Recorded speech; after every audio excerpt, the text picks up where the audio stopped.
I read a lot of paranormal fantasy romances, and I normally don't read them.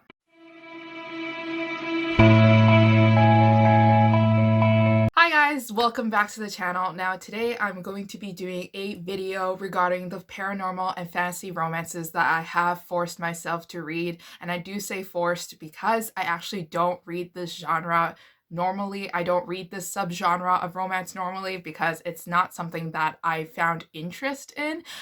It's just something that I never really thought too much of, and I always put it off thinking that I'm not gonna like it, so why invest my time and why invest my money into it?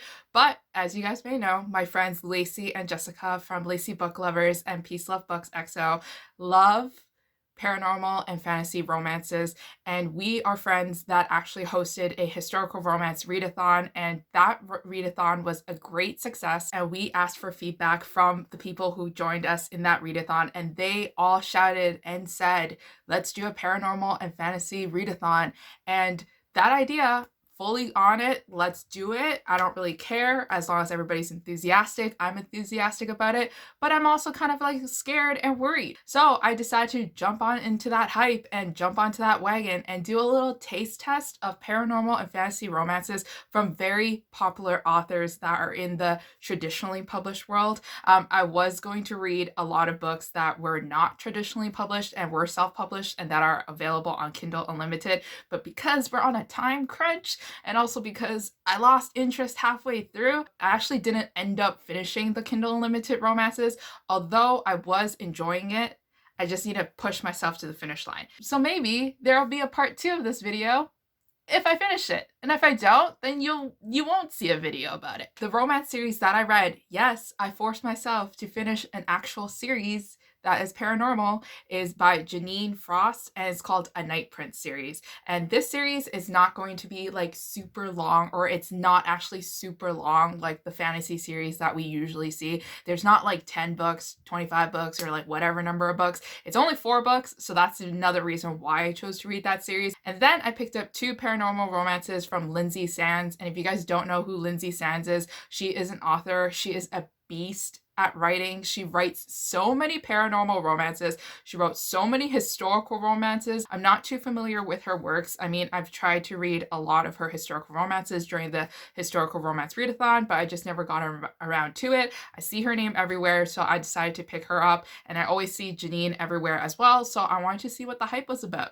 So let's get started. The first book in the Night Prince series is called Once Burned, and this book is about a girl that is normal until she has an accident where she got struck by lightning, and then suddenly she can make connections with things. She's basically That's So Raven. She has psychic powers. So once she touches something, she can like figure out like the past, the present, and the future, and like she has like all these emotions swirling around her body. She's having a psychic That's So Raven moment. She thinks her powers are kept a secret until some weird strangers hunt her down and force her to touch like things, like not dirty things, but just things to try to figure out where a person is. And she's like freaked out about it. It's only until she realizes that the people that are forcing her to touch these things are actually not human, and they're actually vampires. So this book features vampires, it's vampire characters, and then there's necromancy inside of it as well. And there's just basically like a whole world and gadgets of magic and things like that. So after she realizes that they are vampires, someone comes and saves the day and saves her before she's killed off because her use is done. She already figured out where the person is, and basically she's useless. So the only way to keep things a secret is by just trying to kill her off. And I'm going to be quite honest with you. I listened to the audiobook of this book, and we all know how audiobooks go. It goes about, it's either you're 100% invested into the story, or then you're 50% invested in the story, and then you start forgetting things and you start not realizing things are actually happening. So I was closer to the 50% mark, but I had to say that I was more interested in this book more than I thought I would, because I thought I would just quit at the 1 hour mark and that I would just completely give up my video and give up this whole thing.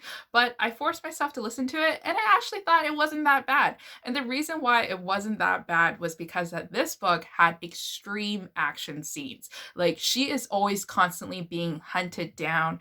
Someone is always trying to hurt him or try to hurt her, because our main male character Vlad is actually like a prince, like a king, like he's royalty, like everybody like bows down to him. So he's basically someone with a lot of seniority and he's like the top dog of the vampire world. And she just so happens just to be so lucky to be protected and under his guardianship as they go on this adventure of trying to figure out where her best friend is. And this story was just a lot of like explosions and fight scenes. Like I enjoyed it, but then I just realized that nothing really happens in the book, and I don't really feel like a romantic connection between the two characters as well, because they never really had a quiet moment where they got to learn more about each other or to discuss more about their thoughts and their feelings. However, I do have a soft spot for our main female character because she does come from a very troubled background. Her mother was actually killed off in the same accident that she was in, and she has survivor's guilt over it because she just thinks that, like, why didn't she get killed off, or why didn't they both get killed off? Because she's left with all the damaged pieces of taking care of her father and also taking care of her younger sister. But obviously, with depression and with anxiety and with everything that comes with dealing with grief and loss, she is not the perfect person to do all that. So she makes a ton of mistakes where she is constantly trying to figure out how the best way to cope with her emotions. And I thought that that was a very nice twist in paranormal fiction. I don't know why, but in my head, I always think paranormal romances wouldn't focus on like real life issues that we actually see in the real world today. And I always think that the issues will be always made up and in fantasy worlds, but it was nice to see like mental health rep even in a paranormal fantasy. This one, I gave it 3 out of 5 stars because I realized that if you take away all the action scenes and everything, there's not really much of a romance book left afterward. Then I read the second book, and the second book is called Twice Tempted. And I didn't realize that this series was continuing with the same couple, which I have no problem with because I find that that is a great way to develop a relationship and to make it more realistic. You get to see from them meeting each other all the way to the very end, you know, where they finally have their happily ever after. And I like stories like that because then I already know the couple, already am familiar with the world, I'm already familiar with their emotions and their issues and their problems. So yeah, it's fine that this one continued on with the same couple. And this book is where our couple, Vlad and Layla, have their major difficulties, and they're facing like the bump after the honeymoon phase of getting together after the first book. This is where they bring all their emotions to the table, and they kind of like talk about their insecurities, and they talk about their newfound relationship. How is Layla supposed to deal with the fact that Vlad is actually a vampire? And how is Vlad going to deal with the fact that Layla is a free-spirited human being who really just wants to go back to her normal life, but also knows that she can't because her world is now forever intertwined with Vlad's. And it's that emotion of Layla also falling in love and knowing that Vlad is very emotionally unavailable and doesn't want to be in a relationship, at least like with emotions and with everything. He's okay with being like an internal couple of being together. As soon as you try to force him to tell you that he loves you, he'll not say it, and he would do anything in his power to get away from that situation. So the main problem I had with this book is that there was a lot of weird indiscrepancies with our characters. Layla is hurt and emotionally wrecked after she confronts Vlad, and Vlad tells her that basically, I can't give you my heart, I can never love you. So she runs off, and then she's suddenly hit with so many different attacks. People keep trying to kill her in this book. There are so many more explosions and so many more planned attacks that it's kind of like, girl, what are you? Are you like a magnet for trouble or something? So basically, she keeps getting attacked, and her friend, which just so happens to be Vlad's like right-hand man and also like a close friend too, who also might have like secret emotions and feelings for Layla, he manages to convince Layla that it's actually Vlad doing all these attacks and it's actually Vlad trying to kill her off. And for some reason, Layla actually believes those words and actually believes that the person that she loved and that she trusts will actually try to harm her. I just thought that that was so weird because if you love someone, I hope you know that person very well, well enough that you know that he's not going to do anything to harm you. So that's like a major problem that I had with the book that left me super confused, because if I were to say I love someone, I would know that that person wouldn't try to kill me. And if he did try to kill me, you can bet that I would probably stop loving you. I also thought this one was super way more dramatic, as I said, with all those explosions and with all those planned attacks. But also we have another character that was involved in this one, and this one had Vlad's like evil ex-girlfriend. And I was just like, wow, like we're really gonna go down this route of evil ex-girlfriend, like creating all this chaos and being a psychopath. I mean, like, I guess for dramatic effect. So the next book in the series is book number 3 called Bound by Flames. And by far, this is the best book of the whole series. It had so much more clear emotions and more clear character development that I actually believed that the characters actually loved each other, because book 1, I didn't really see it, but then they never really forced it down your throats that they are in love with each other. Book 2 was where they like tried to like play that emotion that you were supposed to feel from book 1, but I just never felt it. So book 1 and book 2 was just like, why are people always confessing love to each other? Because I don't believe it. But book 3 was the book where, yeah, I kind of do believe it, that they are going to be forever together, and that they are like they're each other's soulmates in this story. So this book, I have to give you extreme trigger warnings for this book, because if you are very squeamish, I highly recommend you to like double check on this novel, because there are a lot of graphic depicted scenes of torture and mutilation, and it was just really hard for me to even like listen to on audiobook. I mean, like, I think like audiobook is more visceral, so like you'll hear it and then you just like internally cringe and you just want to like shut off the audiobook. But maybe like reading it is better, but then also like reading it makes you think and feel all the details that are written in it. So I don't really know, but there's a lot of torture scenes in this novel that made me squeamish. There was also a lot of like kind of non-consensual sex scenes between the female character and another character, but it's like not really, it's dubious consent. It's kind of there, kind of not there. If you're not comfortable with those situations, definitely be wary of this book in book number 3. And then we also have a lot of exposure to like a new element to it. So I have a very basic understanding of paranormal romance. I feel like that the only paranormal romance that I have actually read can't even be considered paranormal romance, because they're really just paranormal YA romance. So yes, I have read Twilight. Yes, I have read like, you know, vampires and like different like wizards and like, you know, ghouls and like those romances way back in the day. But I've since stopped. So I've completely forgotten about this world. And I didn't realize that necromancy can be involved in like vampire world.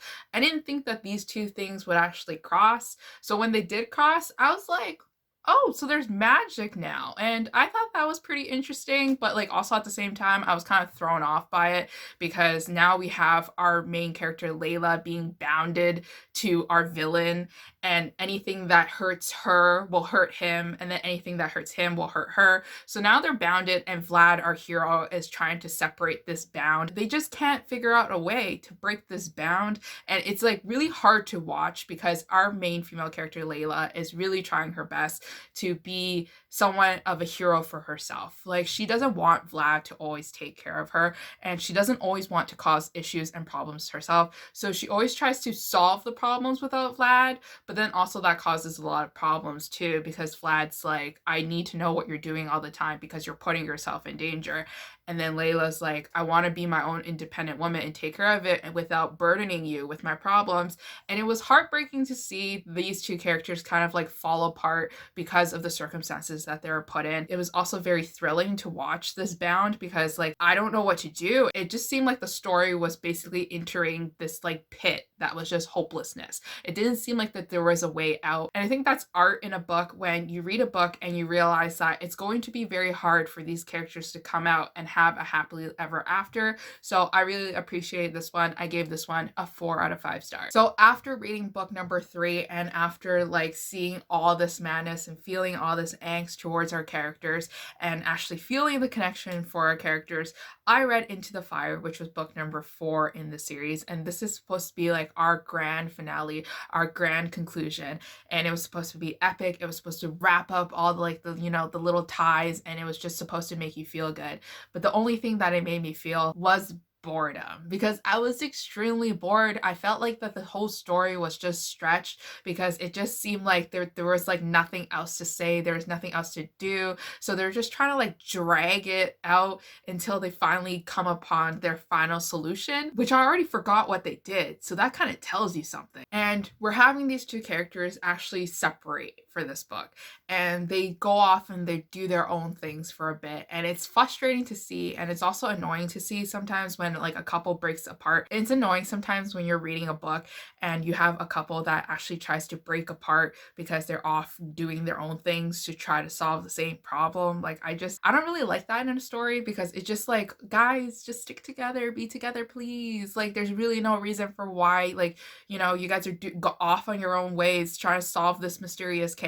But regardless, I also like this book, and I also like the series because we saw our female character Layla actually reconcile with her father, who she's had a very troubled relationship with ever since the death of his wife and her mother. And also we saw in this series her reconciling with her little sister, and her little sister actually voicing out her like main problems with our main female character Layla, because she's basically telling Layla that, you know, when I needed you the most, you weren't there for me. And it hit very, very hard in the solar plexus. I felt like a lot of emotions to that, and I'm pretty sure like I almost teared up. It's always nice to see like a family scene in there where we have characters that are making up and trying to be better people to each other, and always like being there for each other is also a very good story. So overall, this series, I gave it, you know, like an average rating of 3 out of 5 stars. It didn't really impress me. I didn't really like fall into the world. I didn't feel compelled to read the next book in the series. It didn't make me want to go on Amazon to purchase a lot of paranormal romances.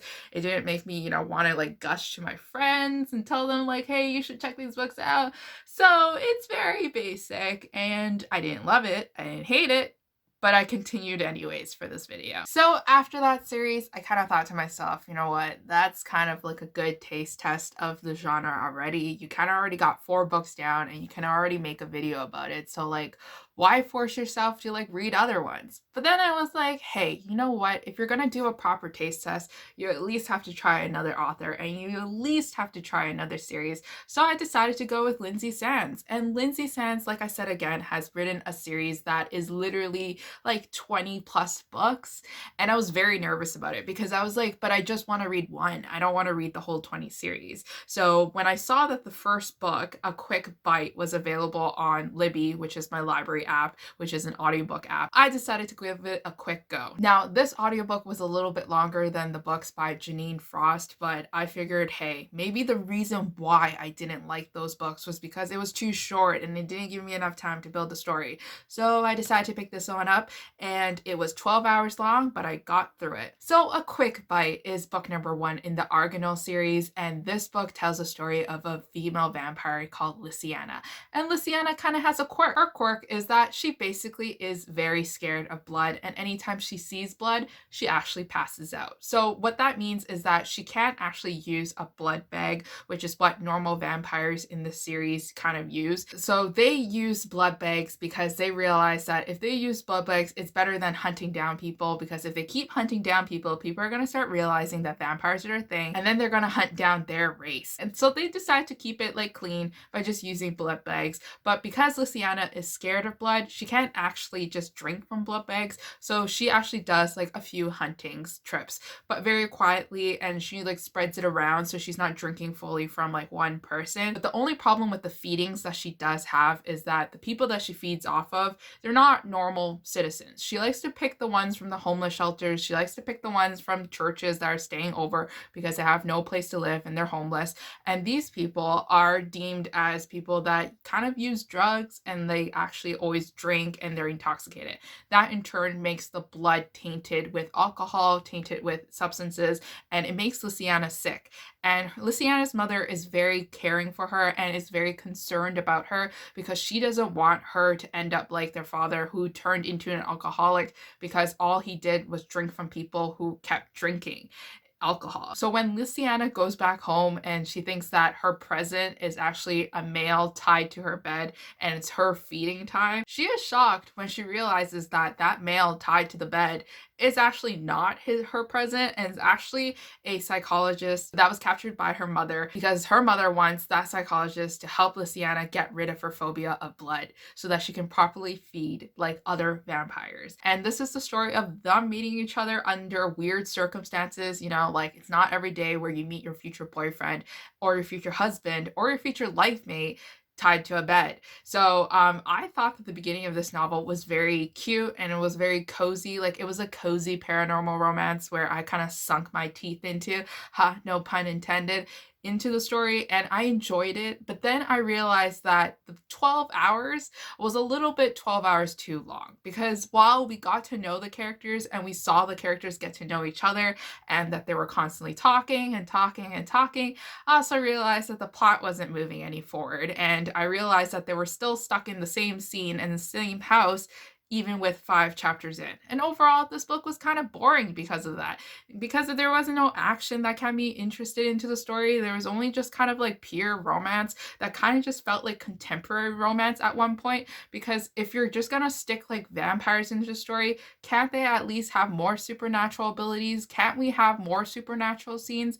I don't know. I just felt that this book was a little bit lacking, and overall, I just gave this one a 3 out of 5 stars. So after that, I decided that I wanted to try another Lindsay Sands novel, and unfortunately my library didn't have like book 2 to like 5 of the series, so I had to jump to book number 6 of the Argonauts series, and that book is called Bite Me If You Can. And this book tells the story of Lay. She's normal, she's having fun, she's doing great, but then one day she is walking home and she is attacked by a vampire who wants to turn her into a vampire and make her the internal mate, or whatever they call it, the soul mate of the vampirehood. He doesn't actually end up completing the turning process, so it leaves our character in a lot of pain, and she's actually rescued by other vampires that turned out to be good vampires, and she is whisked away and she is set forth in Toronto.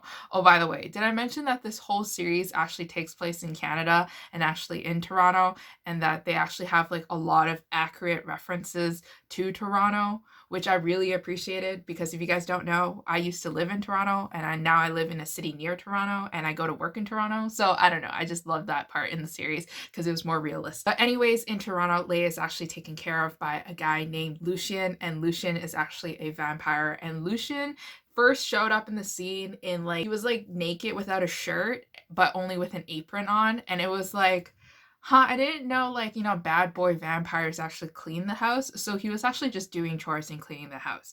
So regardless, Lay and Lucien kind of have like this like guardian relationship where Lucien's supposed to watch over Lay and make sure that Lay doesn't get herself into troubles in her first few moments, in her first few days of being a vampire. And she has to learn how to feed, she has to learn how to control her urges, she actually has to learn like the whole history of being a vampire and debunk all the myths that come with vampirehood. Lay is actually one of a character that actually shows like kind of like a diverse background, because she actually had a relationship before. She was in a marriage that was an abusive marriage. Her ex-husband used to beat her, and you get to kind of like see the dark world that Lay was in before she got turned into a vampire. So now she's kind of like scared to be in a relationship with anybody because she never wants to be stuck in a situation like that ever again. And so you get to see how she starts trusting Lucien and starts trusting other people, and actually allows herself to feel happiness and to fall in love. Like the first book that I read, I realized that nothing really happens in the story. Now this audiobook was actually 9 hours long, so it was a little bit shorter than the 12-hour one.